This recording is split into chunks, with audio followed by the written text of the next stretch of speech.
Hi guys, this is Unsealed 4x4 and today we have got the Jeep Wrangler in Rubicon trim. We've got the Ranger Raptor over there. That one's 75 grand, this one's 70 grand. They're both turbo diesels. We're going to have a bit of fun with them today.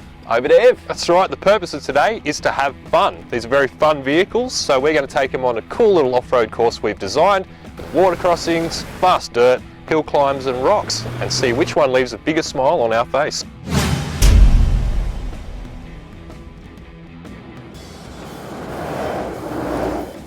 Okay, we all know about the Raptor's engine. It is a 2-litre bi-turbo 4-cylinder diesel, makes 157 kilowatts and 500 newton meters of torque. It's mated to a 10-speed automatic transmission.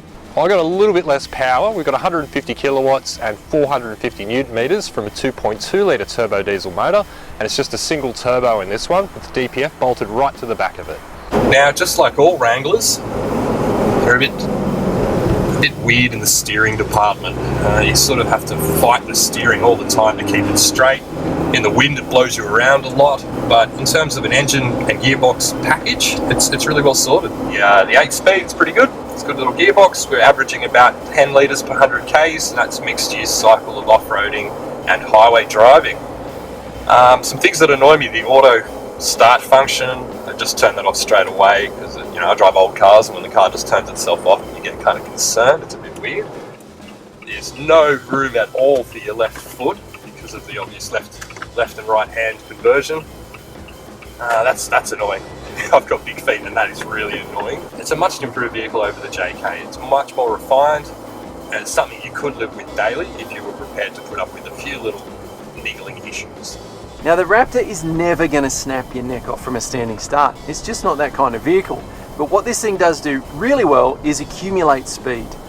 From anything above 40 k's an hour, the acceleration is impressive. It just reels in the horizon while you keep your foot pinned to the floor. Off-road, the Raptor is essentially just a better version of the Ranger. And while there is absolutely nothing else that is as quick or as comfortable on a fast-flowing dirt road, there are a few chinks in the armour when it comes to crawling around in low range. And the main two culprits, in my opinion, are the 10-speed automatic transmission and the traction control tune. See, the 10-speeder, which is smooth as silk when you're on bitumen or on a fast-flowing road at, say, anything above 40 k's an hour. When you're below that, the shift becomes a little thumpy, especially when you're crawling around at really low speeds, say 10 kilometers an hour off-road. And then there's the traction control tune, which seems to have been calibrated to allow a little bit more wheel spin than is perhaps ideal when you're crawling around at, say, 5-10 k's an hour. The wheels tend to spin just a little bit too much before the traction control system cuts in. It's almost as if the system is going, oh no, he wants to be going sideways here instead of going forwards up the hill.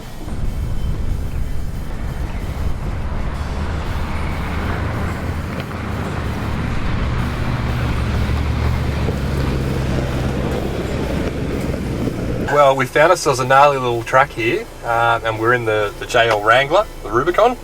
And what I've done is I've just disconnected the front sway bar. We haven't engaged the diff locks yet. Okay. We'll just see what the traction control does, because it's pretty good, I feel, from the past experience. But this track is slippery and dry and off camber and all sorts of nasty stuff. So far, so good. It's doing that's it. Impressive. It's doing it. Well, Okay. that was a lot easier. I mean, we're not there yet, but that was a lot easier than I thought it was going to be. Keep going, feed the traction control. Now, it looks like there's some holes here that will actually swallow this Wrangler. That's a fall in. Oh, there we go. This is just doing it. I am really quite shocked. That's no lockers. Hitting a little bit there on the control arms, but man, this thing's a mountain goat. I mean, we've both done this track a few times, and it's actually looking really washed out and a lot gnarlier than the last time I was here. And it's so dry in New South Wales. It's just dust. But look, we looked at that track in a few stages, and we made it to the top. I honestly can't believe it. That track was meant to be harder than it was. Okay, so we're staging back up at the same track we just took the Rubicon up, and we're in the Ranger Raptor.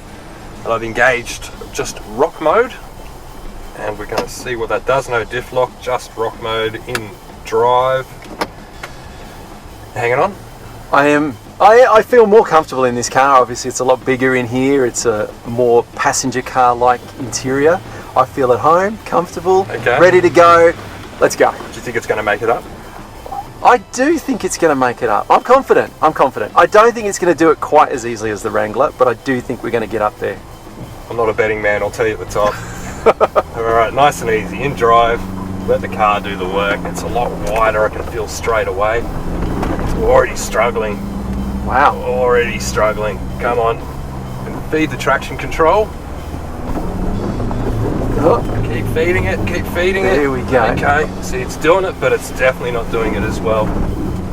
Like I said, it's going to get there, but it's going to make a lot more noise, wow. A lot more dirt. A lot harder. Yeah. You certainly have to be a bit more aggressive with this. Come on, come on, come on, come on, come on, it's thinking about it. There yes. we go. These modern traction controls are so good these days. We're on the Sidestep there. Yep. That's the same place we hit in the Jeep. Yep. But, but it was the Sidestep that we hit in this one and not the control arm. The control arm, exactly. Yep. So, whew, we're at the top. I guess if you want to hit something, you're better off hitting a Sidestep than a control arm. That's it. And look, we had this up on the hoist the other day. That's right. You saw, and it's a very solid steel step, but it is still body mounted, not like the chassis mounted sliders on the Jeep. So they are quite sturdy, but you're still mounted to the body, so it's not the best thing in the world. That's right. All right, next.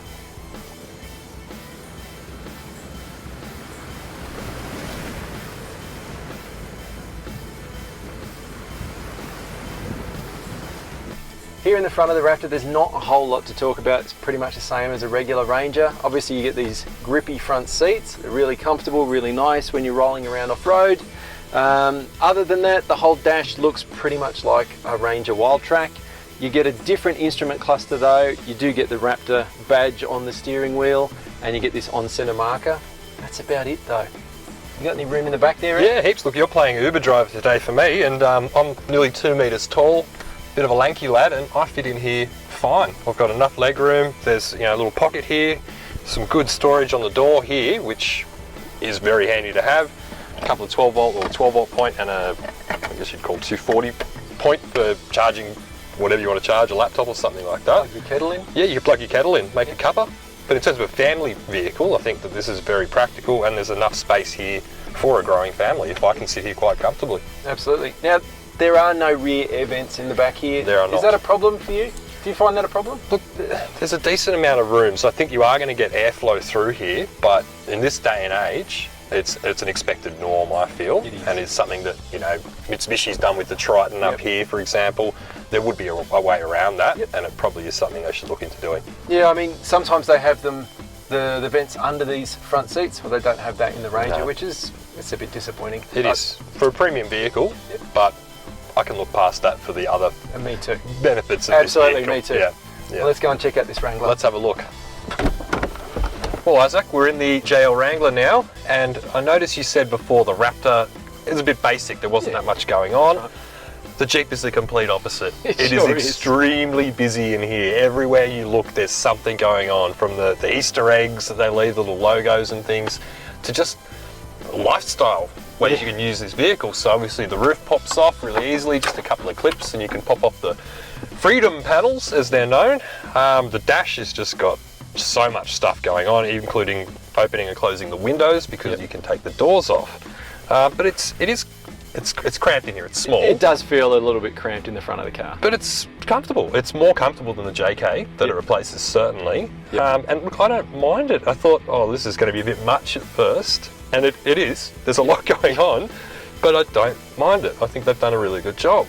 But how is it in the back? Look, it's the same feeling in the back. I thought it was going to be a little bit too cramped in the back here, but I've got really good leg room. Ev's a big bloke. He's got the seat set for himself. I've got excellent foot room. I've got pretty good headroom too. What you don't get in the Raptor, I've got little air vents in the back here, control the windows down here, another power outlet down the bottom there, and there's all these little pockets for storing things here and there. I think the Raptor's back seats though are a lot more comfortable in terms of the shape and the feel of the seat, and you'll get 3 people in the back of that one. It's going to be really tight to fit 3 people across the back of this.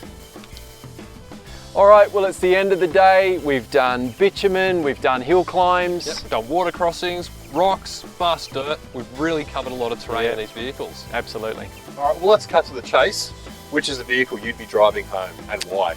Well, for me, it has to be the Ranger Raptor. It just does everything very well, and it does more of everything very well. For me, the Wrangler is just too much of a one-trick pony. You know, it does that hardcore stuff so well, so much better than the Raptor. Like, it's just crazy how good this is in the rough stuff. But the Raptor is more comfortable, it's more passenger car-like on the inside. I can take it to the supermarket, I can do the school run with the kids. It's got a tray for the renovation gear, all the sleepers and the sand I can throw in the back. It can tow a bit. For me, unfortunately, as kind of cool as the Wrangler is, it's just a one-trick pony. What about you, Ev? Well, I'm torn. I'm split down the middle because I'll come up and say straight away, I think the Ranger Raptor is a better vehicle. It's a more versatile vehicle. It does everything pretty well except for that really technical stuff. Yeah. But I quite like the technical stuff. And this thing is insane. It's so good. You're right. We've seen today, it is Absolutely. so good. So I could still sort of see me wanting one of these as well. But overall, I think the Ranger Raptor is a better vehicle.